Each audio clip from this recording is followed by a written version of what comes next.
Welcome to another installment of Tips by Tommy. Today we're going to mud and tape our first coat on our drywall. Alright, so here's what we're going to use for our first coat on our drywall. Stainless steel mud pan, a 4-inch taping knife.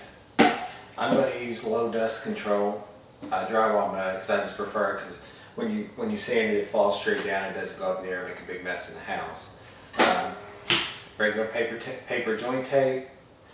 I'm going to use a pan with water in it to wet the tape. It just helps it stick a little better. And I've also got my drill handy in case I've got any screws that are sticking out.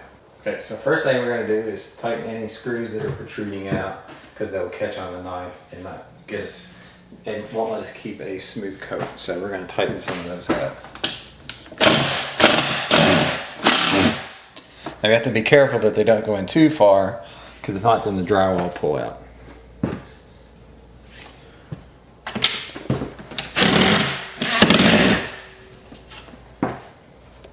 Okay, why are you, I just saw you putting another screw in. This is not quite even right here. Okay. So I'm going to put another screw in just to kind of push it in a little bit. Okay, so sometimes even after the drywall's been hung, you think you have enough screws in it, but you don't necessarily. But just to even it up a little bit. Okay. So you are opening the drywall mud bucket, correct? Correct. And it looks like cake icing. I'm just going to slosh a bunch in here. So I use pre-mix, but you can also use powder kind of mix it yourself if you would rather. Is it just easier buying this kind? It is. Just saves stuff, for me at least. Is the other kind cheaper? Is that why people sometimes get the kind that they mix themselves? No, I guess like professional drywall people, sometimes they like a certain consistency to it. Okay. This stuff works fine for me, and I've gotten used to it, so this is what I use. Okay. All right. So we're just going to actually just smear it on. It's like icing a cake? Basically. You just made a big old mess. That's okay. It's always good to use a tarp or like here we're going to put carpet in here anyway, so it doesn't really matter. There's the blob that fell. But it doesn't stick all that good, so it'll peel. Why do you put it on so thick? Well, you have to have enough to bed in the tape into it. So basically you're putting this down and then tape on top of this. Right. Okay. It doesn't have to be particularly neat or anything like that. Do you have to work quickly so it doesn't dry, or does this? Not extremely. Okay. I mean, it'll dry if you left it for like an hour, but it's not gonna. It's about the consistency of cake icing, actually. Oh, yay. I was right. So now we're going to just measure out our piece of tape. What kind of tape was this? Joiners? This is just paper joint tape. Paper joint tape, okay. Some people use self-stick tape. I just like this stuff better. It's a little easier for imperfections and stuff like that. So, and we're just going to actually dip it in this water. Okay. That just helps it stick a little easier. And then we're just going to run through here just to get some of the excess water off. And it looks like it makes a mess. So. A little bit.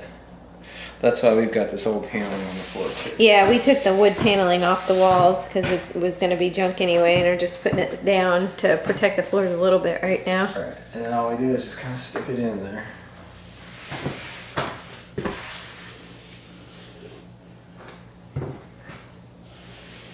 That looks easy enough.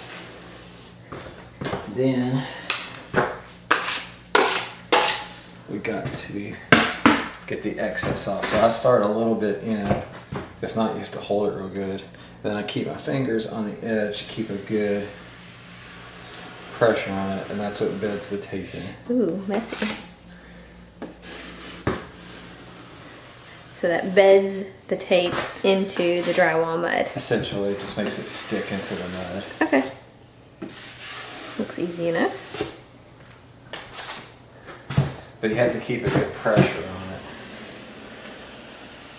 You get it to stick good. It's like Play-Doh.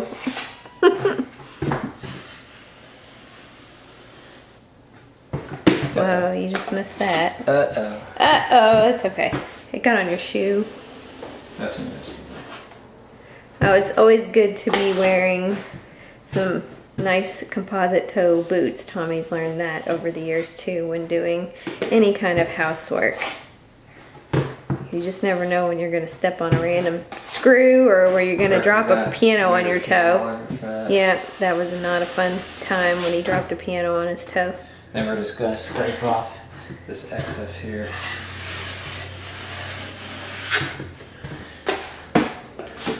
And then that's it. And then I'll put a third coat on that's like 2 runs of the 10-inch knife, so it winds up being a little over 20 inches wide. Okay, so after you do your taping, it looks like you're putting a coat on the screws? Yeah, I'm just covering up the screws.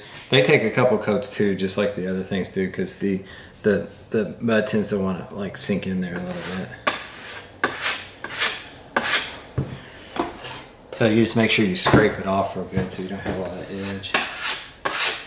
Okay, so this is drywall first coat, and in a separate video we will show you how to do drywall second coat of mud. Thanks again for watching Tips by Tommy. Say bye, Tommy. Bye. Say bye, Tommy. Look at the camera. Bye.